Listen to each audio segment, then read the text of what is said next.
बिस्मिल्लाहिर्रहमानिर्रहीम। हम इलस्ट्रेशन 9.3 जो है वो सॉल्व कर रहे थे और इससे पिछली वीडियो में हमने जो बैंक रिकन्सिलेशन स्टेटमेंट है उसे प्रिपेयर किया था आपके सामने और हमने उसका जो तरीक़ाकार है वो वाज़े किया था। अब इस वीडियो के अंदर हम इंशाल्लाह इसकी जर्नल एंट्रीज़ को जो है वो सॉल्व करेंगे कि जर्नल एंट्रीज़ कैसे बनाई जाती हैं। और ये बेटे याद रखिएगा जर्नल एंट्रीज़ बनाने के लिए कि हम अपने रिकॉर्ड की एंट्रीज बनाएंगे। हमारा रिकॉर्ड क्या होता है? कैश बुक, ठीक है। बैंक अपनी एंट्रीज खुद बनाता है, हमने बैंक की एंट्रीज नहीं बनानी, हमने कैश बुक में अपने रिकॉर्ड की एंट्रीज बनानी है, ठीक है। तो अब ये एंट्रीज कैसे बनाएंगे जरा देख लीजिए। हम डेट वाइज चलेंगे। सबसे पहले हमारे पास या तो हम एक काम कर लेते हैं कि यहाँ पर जो ऐड और लेस है इस तरतीब से चल लेते हैं, या फिर हम डेट वाइज चल लेते हैं। सबसे पहले आपके पास जो एंट्री आ रही है वो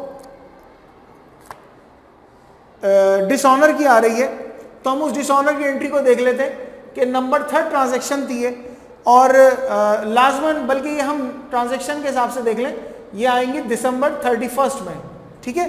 दिसंबर 31 में चूंकि ये काम हुआ है, अब बिल डिसऑनर हुआ है। बिल डिसऑनर होने का मतलब ये है कि जब आपने ये बिल रिसीव किया था तो अपने पास कस्टमर को नहीं, बिल रिसीवर को क्रेडिट कर दिया होगा और बैंक को डेबिट कर दिया होगा क्योंकि पैसे आ गए आपके पास, लेकिन बैंक ने वापस कर दिया। इसका मतलब ये बिल वहीं पर ही खड़ा हो गया, वापस आकर जहां पहले मौजूद था, यानी बिल रिसीवेबल डेबिट और बैंक क्रेडिट। तो इसलिए इसकी एंट्री बन जाएगी बिल रिसीवेबल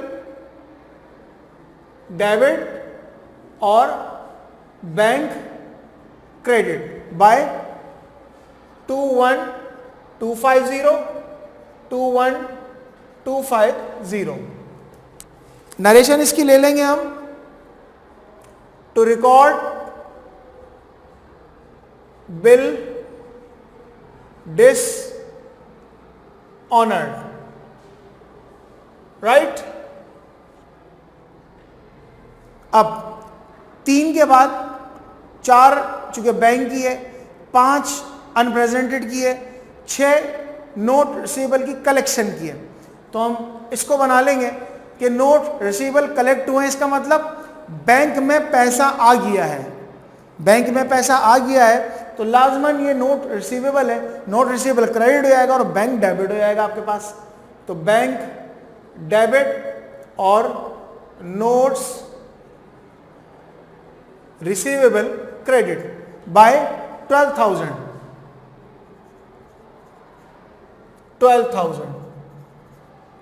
नरेशन आ जाएगी। To record collected notes receivable, right.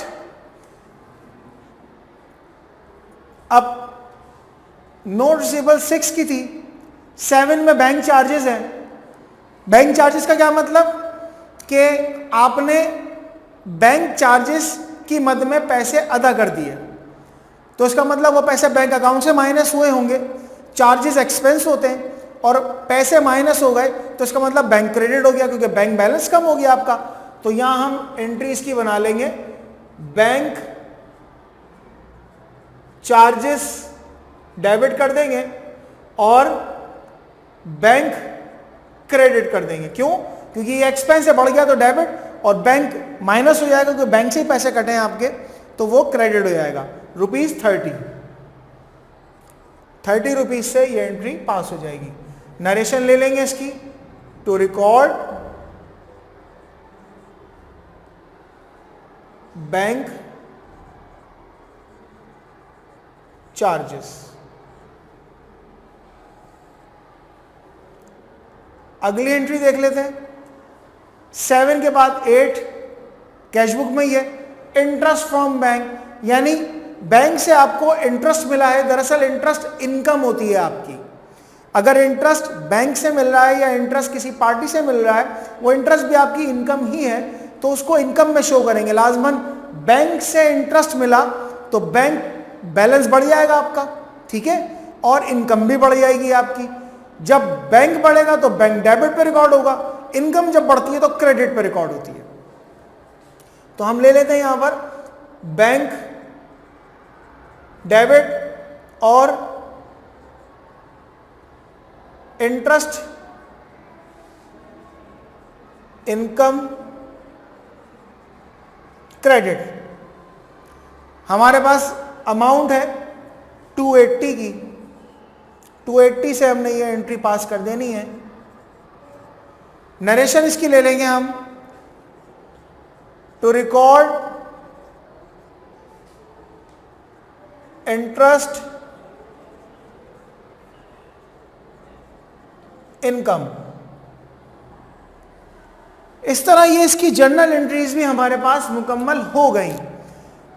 Journal entry बनाते वक्त हम इस बात का बस ख्याल रखेंगे लाजमन कि जो हमारे पास कैश बुक में, अच्छा बैलेंस की कोई एंट्री नहीं बनती, बैलेंस तो ट्रांसफर में डेफिनेटली एंट्री नहीं बनेगी। जो ट्रांजैक्शन हुई है जितनी भी, जो प्लस और जो माइनस, उनको हमने यहां पर देखना है। अच्छा एक की पॉइंट मैं आपको और बताऊं, एक बात और जिक्र करूं, आप खुद देखिए, जब कैश बुक में जो प्लस है, कैश बुक में जो प्लस है, इसका मतलब इनमें बैंक डेबिट पर आ रहा है। कैश बुक में जो प्लस है इनमें बैंक डेबिट पर है, और जो माइनस है इनमें बैंक क्रेडिट पर है। ठीक है, जैसे मिसाल के तौर पर 12,000 है तो देखिए बैंक डेबिट पर है, 280 है तो देखिए बैंक डेबिट पर है। इसी तरह 21250 बैंक क्रेडिट पर है और 30 बैंक आपका क्रेडिट पर है। तो इसलिए इस बात को याद रखें। अच्छा इसके अगेंस्ट में डेफिनेटली तो बैंक आपको पता चल जाएगा कि बैंक डेबिट या क्रेडिट। अब उसके अगेंस्ट में जो दूसरा अकाउंट डेबिट या क्रेडिट होना है तो वो हमें खुद से देखना होगा कि उसने उस ट्रांजैक्शन में हमसे क्या रिक्वायरमेंट की है। मगर सवाल में वो हमसे स्टेटमेंट भी मांगता है, जर्नल एंट्रीज भी मांगता है। हो सकता है सिर्फ स्टेटमेंट मांग ले, जर्नल एंट्रीज ना मांगे, लेकिन बहरहाल हमने प्रैक्टिस करनी है क्योंकि वो रिक्वायरमेंट जो इम्तिहान में आती है उस रिक्वायरमेंट के मुताबिक है। तो इस तरह ये सवाल पूरा का पूरा मुकम्मल हो जाता है। और मुकम्मल कर लेने के लिए आपने सबसे पहले बैंक रिकन्सिलिएशन स्टेटमेंट बनानी है। यहाँ पर डेट नहीं आएगी बल्कि रेफरेंस आएंगे, सीरियल नंबर है, और वहाँ पर उसी तरीक़ेकार से, चूँकि दिसंबर 31 में बन रहा है इसलिए हमने दिसंबर 31 की जो है वो डेट डाली है। हमने तरतीब फॉलो करी है ये वाली कि जो सीक्वेंशियल आ रहा है 4, 5, 6, 7, 8। तो 4 देखें आप, बैंक स्टेटमेंट है नहीं बनेगी। 5 बैंक स्टेटमेंट है नहीं बनेगी। 6 आपके पास जो ट्रांजैक्शन आ रही है, सॉरी 3, उससे भी पहले 3 है। तो सबसे पहले हमने 3 को बनाया यहाँ पर, इसी तरह फिर 6 को बनाया, फिर उसके बाद 7 को बनाया, फिर उसके बाद 8 को बनाया। तो ये हमने जो ट्रांजैक्शन की सीक्वेंस थी हमने उसको फॉलो किया। तो एंट्रीज बनाते वक्त भी आपने ध्यान रखना है, एंट्रीज बनाने के वही रूल्स हैं, वही तरीक़ेकार हैं, उसी तरीक़ेकार से उसी फॉर्मेट से बननी है। और बैंक रिकन्सिलिएशन स्टेटमेंट आपने अभी पहला सवाल करा है, इंशाल्लाह हम अगली वीडियोज़ में और भी सवालात को सॉल्व करेंगे और आप इसकी प्रैक्टिस भी अपनी जारी रखें ताकि सवाल जो है वो आपको बआसानी समझ में आ सके। फिर भी इन केस कोई क्वेरी होती है तो आप हमसे रब्ता कर सकते हैं। जो आपको बता दिया जाए सवाल का तरीक़ेकार, आपने उसको फॉलो कर रहा है।